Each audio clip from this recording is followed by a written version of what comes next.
When it comes to hearing kids say I'm stupid, usually it's a sign of frustration and kind of despair. Parents should really try to be aware of their own voices because it's likely that we say things that influence how our kids talk about themselves and their experiences. I think the impulse as a parent when your child says something like, I'm stupid, is to just jump right in there and say, no, you're not stupid. But maybe that's not the best first thing to say. When you get wind of that and you catch it, you've got to challenge them to talk back to it, but it has to be realistic. We want them to talk back to negative thoughts with accurate information, real points, real times when they've been successful.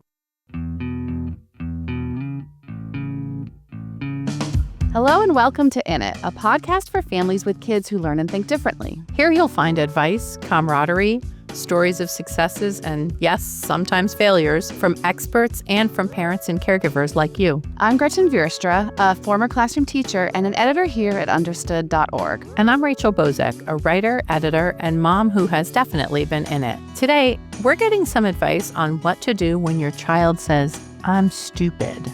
That is so hard to hear, especially if we realize we may be contributing to them feeling that way. Yes. So to help us help them, we're talking with Dr. Kristin Carothers, a clinical psychologist based in Atlanta and New York City who specializes in cognitive behavioral therapy and behavioral interventions. She's also an adjunct associate professor of psychiatry at Morehouse School of Medicine and an expert contributor for Understood. We've had her on the show before, and we're so glad she's joining us again. Welcome back to In It. Thank you so much for having me back. We're so happy to have you. Okay, Dr. Carothers, do you hear kids say, I'm stupid in your practice? Or maybe they get the message across to you in other ways that's how they're feeling? Can you walk us through some scenarios where you're hearing something along those lines? When it comes to hearing kids say I'm stupid, typically you're hearing it because they've made a mistake over and over again and they've gotten into a lot of trouble, or they might be having some academic difficulty and be comparing themselves to other people, or just be in a moment of extreme frustration where they just don't know what else to do, and you'll hear them saying, oh, that was so stupid, or I'm so stupid. The other times I've seen it is when parents make self-statements about their own mistakes and don't realize that the kids are listening, paying attention, and they've internalized it and learned to say it too. So I've definitely heard kids say, oh, I'm so stupid, or I don't know why I keep doing this over and over again. And so usually it's a sign of frustration and kind of despair. And is it ever that, I hate to ask this, but is it ever that maybe someone else has said this to them? I think people may say things that are stupid adjacent. So, we're living at a time when people try to really be aware of what they say, but in moments of frustration, I think there are things that parents or teachers or even peers or siblings could say that are closely aligned to stupid that might make a kid feel they are stupid, or where they say, hey, I'm going to fill in the blank. I know what you really mean. You think I'm stupid. Yeah. So I think the impulse as a parent when your child says something like, I'm stupid, is to just jump right in there and say, no, you're not stupid. But maybe that's not the best first thing to say. I think when we jump in and say that, like as a parent, we got to look at how we're feeling and what we're thinking. We're probably mortified or sad or upset, like, oh no, my kid thinks they're stupid. I don't want my kid to feel that way or think that way about themselves. And so you immediately go into like a soothing role. You're not stupid. But what could actually happen is you could invalidate an experience that the kid is having that they don't know how to articulate. So yes, our gut reaction is going to naturally be to say, no, you're not stupid. And I know as a parent, that's probably what my gut reaction would be to say.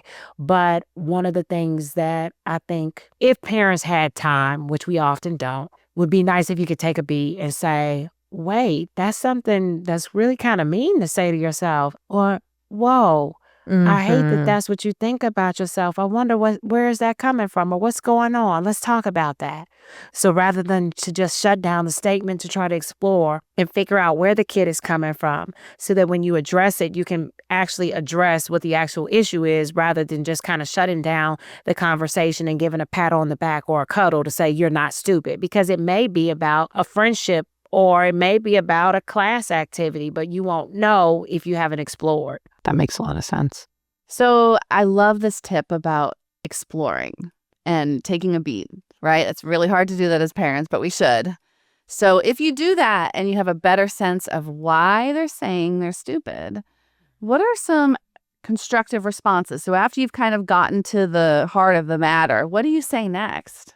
Once a kid has been open enough to like kind of help you get to the heart of the matter, thank them for like sharing with you because you know it was hard. And so you just say like, well, I really appreciate you sharing that with me, or thanks for letting me know. I wouldn't have known that if you hadn't told me. And so what you're doing there is reinforcing like openness. They're willing to talk to you in the first place.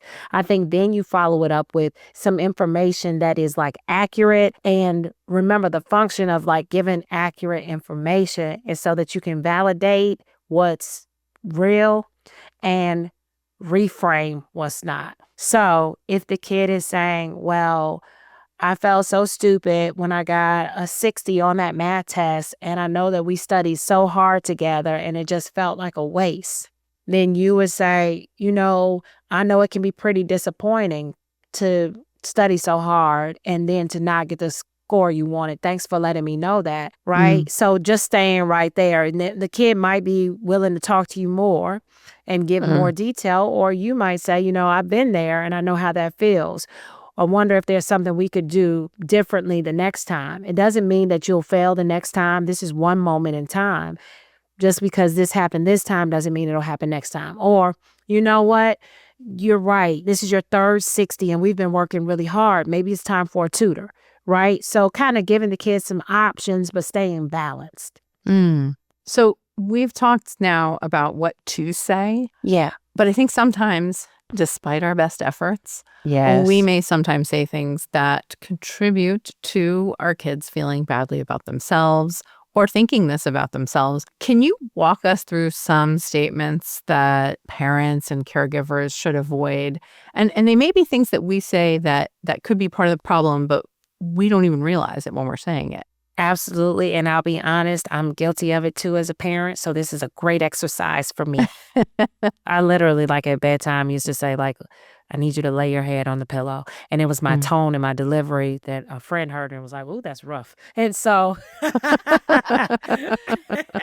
I think when it's the end of the day and it's like we're at our wit's end or we're rushed, our tone can play a major role in how we communicate with our kids. Yeah. And I think a lot of these kinds of lines are actually kind of pointing out the thing that is the hardest for the kid, especially if they have a learning and thinking difference. So, for example, if I were to say to my child, you need to calm down, you're overreacting, is that a problem? Okay, I understand where you're coming from, and you're likely frustrated, and you do Not need that your I've ever child to said calm that. down. Right, me neither. You do need your child to calm down. I think the thing is, how do they calm down? Like being busy and moving is their norm, and so you got to really be specific. And so rather than just saying, I need you to calm down, I need you to have a seat. Please take a seat. I know you're super excited, but I need you to listen while I tell you what's coming next. So like very kind of like stepwise breaking down what does calm down mean. Now, if calm down means like stop running, then it's like please walk. If calm down means like you're hopping and jumping all around, you need them to like be still, then it's like I need you to come hold my hand. So something that's like very practical. Now, if they're upset because something didn't go their way, you've got a teenager or preteen or a toddler, and they're like screaming and crying. They literally are dysregulated and probably can't calm down. And so the closest thing to that would be to say, when you are ready to talk, let me know.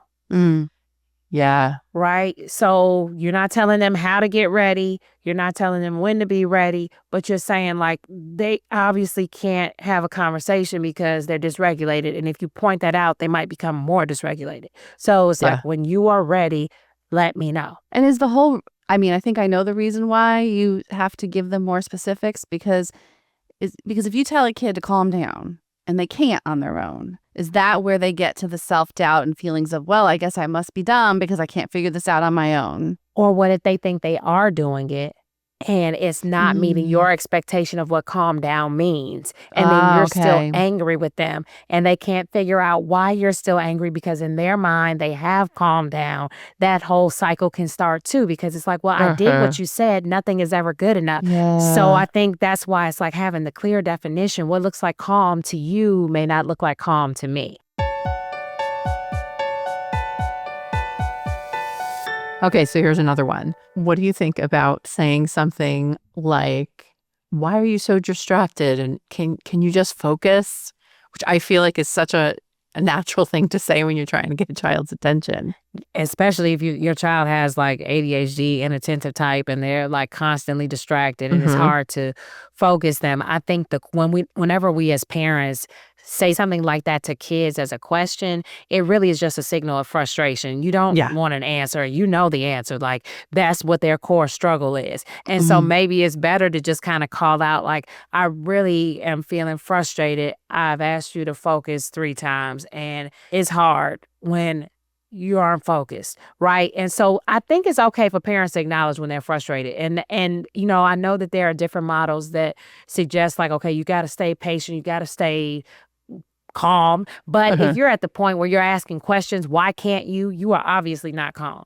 And so, like, it just like kind of calling out to the kid, like, I'm getting really frustrated because right now you were asked to focus for 3 minutes. Please focus for 3 minutes. So instead of the why won't you focus, is again going into the to-do behavior and making it specific and time-oriented. The next 3 minutes, you got to get this problem done. Setting a timer. Get the problem done. I like the to-do, that it's a to-do thing, It's not a the why. to-do thing, not a why and not a stop. Like, what do? They don't know what to do. Like, if your core issue is focus, that's what you need coaching around. So you as the parent are coaching them about different ways to focus. You can focus by setting a timer. You can focus by like looking at the page and covering up the other items and just getting one thing done at a time. You can focus by only watching TV and putting Roblox down and focusing on just watching the TV show. So they need like specific strategies. But kids want to do 2 things at once all the time. So do we. But so do we. We have modeled it for them. We are like supposed to be present at dinner, and we're on Instagram and we're scrolling and we're responding to emails. We have modeled for, especially for kids with ADHD and parents with ADHD, we have modeled you try to do as many things at once because your brain really loves stimulation. Yeah. I was just actually thinking about how even as an adult, like when someone says to me, you know, just relax, like that's like the worst thing to be told. Hate it. And hate it. That's basically what we're talking about, right? I mean, that's exactly what we're talking about. And to think about as adults, when somebody tells us to calm down or us to relax, the reaction that we have. No. That is not. Absolutely not. It is not helpful. I won't. It didn't help me. Exactly. Because I get that same feeling of frustration, like it boils up inside. Well, like how? Because I'm so mad about this. How am I supposed to calm down? But think about it. You said no, which if your kid tells you no after you told them to calm down, you would say they were being defiant or willfully disobedient. Right. And then the negative, the cycle, the coercive cycle of interaction, of it being a power struggle and it becoming a fight starts. Yes. For anyone who's watching And Just Like That, on a recent episode, one of the main characters, her daughter let a gerbil or a guinea pig it was a hamster. One of the main characters let a hamster out of the cage. And now the hamster's running around the house lost. And the mom's reaction was, how could you do something so stupid? Ooh. And then it was like this whole after the fact, like, I'm the worst mom. I shouldn't, but it's like, it was not a smart move. And it wasn't intentional. The kid likely didn't do it on purpose. Mom lost her temper and said something that wasn't great. And so once the horse is out on the racetrack, you can't pull it back. But it's time, can you repair? Mommy, I let my emotions get the best of me, and I never should have said that to you. I apologize. I'm super frustrated because I don't know where I'm scared of the hamster, or I'm like, I don't know where it's going to go. But this is not a big deal. In the scheme of life, this is not a big deal. We will find the hamster. Yeah. But really, you owe the kid an apology. Totally. It was, and it's okay to apologize. And it models for the kid that my parent can make a mistake and recover appropriately, or at least acknowledge that they made a mistake when they were upset. So that if I'm upset, I can acknowledge it and apologize too. Yep. Yeah. Nice example, Rachel. Oh, thanks. Excellent example. Okay, so let's get onto some of the positive things that we can help our kids with. Yes. So if our kids are in this cycle, though, or they often find themselves saying, oh, I'm so stupid, oh, I'm so dumb, what is some self-talk that we can teach our kids so that they have a way of getting out of this thinking? So if we've got a scenario where our kids are making lots of negative self-statements, especially if they have ADHD, they've likely got a script running in their heads that tell them, I'm stupid, I'm not good enough, I'm not as smart as other people. When you get wind of that and you catch it, you've got to challenge them to talk back to it, but it has to be realistic. So if it's, I'm so stupid, it can't just be like, you're not stupid. It has to be, you are really bright and you have some strengths. One of your strengths is that you are great at X. I want you to tell your brain, I might not be great at this, and I know I'm great at that. So helping them to identify the things that they are really good at so that when they have an area where they're not feeling so strong, they can say, hey, I don't have to be strong at everything. Everybody has some things that they're really good at and some things that they're not so great at, even mom and dad. I love that suggestion. And I feel like I've said this in my own household before. And what I've gotten as a response is, that's stupid. Like what you've said back to them. Right. I like that. Yeah, okay. Like that idea, like, they're just like, oh, why would I do that? Okay, you're right. What else could you do? So my idea is not great. Well, like, come on, you help me. Because sometimes I think negative things. Help me. Put it back on them. Well, how am I supposed to help you? I can't do it myself. Okay, well, you helped me to log on to so-and-so last week and I forgot my password and I didn't know how to download that app. And you showed me how to do this. Or I accidentally took a screenshot instead of a selfie and you helped me to fix my, right? So I did it last week. You're always helping me. Like, you're always teaching me new stuff. So, okay, my example wasn't great. Help me with another one. Okay, I like that. They may not take it right away, but you got to keep peddling the message. Sometimes it takes a couple of times of hearing it before somebody will absorb it. Totally. But really, we want them to talk back to negative thoughts with accurate information. Real points, real times when they've been successful. Got it. I love it. So when we're in a situation where it feels like, maybe it's more than just something that the kid is thinking that day, or, maybe this is a bigger concern, what are some things we can do to help get a kid out of this line of thinking? Like if it's kind of like their constant state of being is feeling like, oh my God, I'm so dumb. So if their constant state of being is believing that they're dumb, we might need to have them speak to a therapist. Maybe there's something underlying, right? Or to go back to their therapist and talk about that. So if they're a kid with ADHD and you're doing some parent management coaching and maybe they're doing some individual therapy, it would be a really good idea to talk to their individual therapist about what you're hearing, because their individual therapist will have the space and the tools to help them have that conversation more deeply. And so you might even encourage the kid, like let's say it's a week until individual therapy or they don't have an individual therapist. You might have them write about their feelings if they'd like to write, or draw about what they're feeling if they like to draw, or talk to like a preferred family member or friend about what they're feeling if they don't feel comfortable sharing with you. We want them to get it out. We want to get as much of it out of their heads and into like the world, and so that they can engage with other people to try to get support around it. We just don't want them to hold it inside. So the more you can reflect back what they're saying, if they're saying like, I just feel so stupid all the time. Okay, you're telling me that you feel this way a lot. How long has it been that way? Like, has there been times when you don't feel that way? Have you heard other people say things to you that have impacted you? Like, talk to me more about what's going on. If they say, I really don't know, then say, okay, if you'd like, I can schedule a session for us to talk to a therapist about this, or we can call Dr. So-and-so and try to get an appointment and talk to them about it.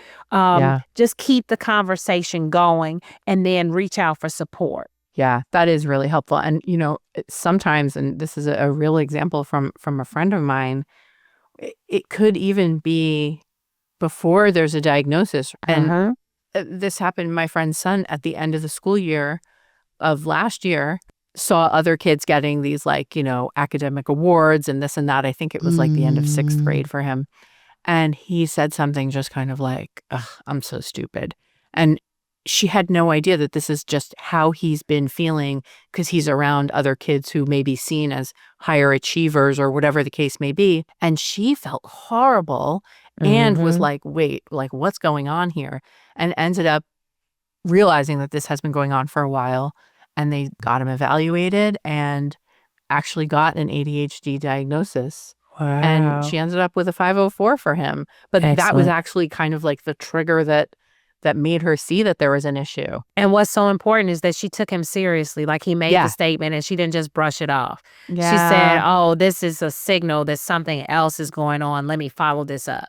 And so she had just said like, no, you're not stupid. Who cares about those stupid awards? Move on. She never would have gotten to like the subsequent points that she got to. So she actually took a moment to get some more information from her kid, to listen to her kid's experience. And then she was able to follow that up and to actually get her kid the support that he needs, so that hopefully he will see like, I'm not stupid. I just need a few more minutes to get this done. Yeah. Or it's just better for me if I do my work in a different classroom when it's time to take a test. And once they know that, then they're empowered. And it's like, I'm bright. These are the conditions that I work best under. Yep. Yeah. Before we finish up, Dr. Carothers, is there anything else you want to share with parents? Any advice for parents and caregivers about what to do in these types of situations? I think that parents should really try to be aware of their own voices and their own scripts that are running through their heads, because it's likely that we say things that we don't know that we're saying about ourselves and our own experience that influence how our kids talk about themselves and their experiences. And so as much as you can, parents, catch your own self being good. Give yourself a pat on the back. If you're really proud of something you did, share it with your kids and then ask them to share a proud moment that they've had. And so the more that we can model that we can be positive about ourselves and that we don't have to be perfect and we're okay, the more likely it is that our kids will be able to take our advice when they're in those difficult moments and they're saying negative things about themselves. That is great advice. And we all probably could use a little better script in our brains every once in a while. Absolutely. Well, thank you so much, Dr. Carothers. This has been a great conversation. Yes, thank you so much. Thank you all so much for having me. I really enjoyed the conversation. I love being on the podcast, so thanks for having me.